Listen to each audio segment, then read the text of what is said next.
places it into the eye socket of a stone statue. The next second, a stick insect crawls out from the statue's mouth. The girl is completely frozen staring at it. Then her mom calls out and rushes her to the car, but neither of them notices. The insect is quietly following them home. That night, the girl is jolted awake by a weird sound. She realizes it's the same insect from earlier that day. She pulls out a book, points to a picture and asks if it's a fairy. The insect seems to understand. It gently shakes its body and transforms into a tiny human-shaped fairy, then flies straight out of the room. The girl can't help herself and follows. She trails the fairy all the way to the entrance of a maze. Inside is a pitch-black hole with no visible bottom. She descends the steps one by one. When she finally reaches the bottom, out of nowhere, a monster appears behind her. It has the head of a goat and the body of a tree. The monster seems worried about scaring her, so it quickly speaks up to explain. He says he is Pan, the fawn god from the underground kingdom, and he used to serve her. Her father is the king of the underground kingdom, and she is its princess. Her name is Princess Moana. She once longed for the human world, so she secretly came to the surface, but the sunlight burned her eyes, and she lost all her memories. The girl doesn't believe a single word, so Pan asks her, doesn't she have a crescent-shaped birthmark on her left shoulder? That's the proof. The girl freezes, because she does have that birthmark.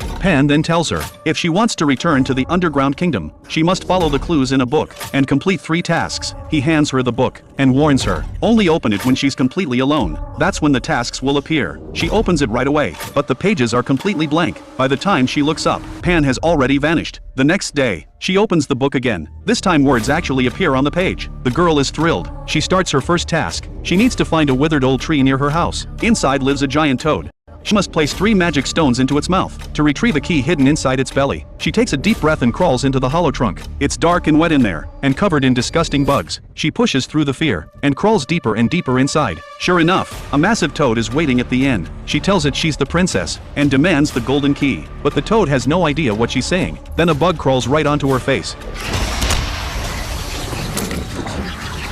She notices the toad loves eating bugs, so she grabs a handful off the ground, mixes them in with the 3 magic stones. The toad snaps out its tongue, and swallows everything whole. But the next second, it starts writhing in discomfort, then spits out a pile of slime. And right there in that slime, she finds the golden key. Task complete. Pan appears again. He tells her to keep the key safe. She's going to need it for the next task. Then he hands her a piece of chalk. He tells her, just draw a door on any wall with it, and she can go anywhere. Then he pulls out an hourglass to help her complete the next task. He also gives her 3 small fairies, because where she's going is extremely dangerous. The creatures there are not human. He warns her over and over, no matter how incredible the food looks, do not eat a single bite. It will cost her her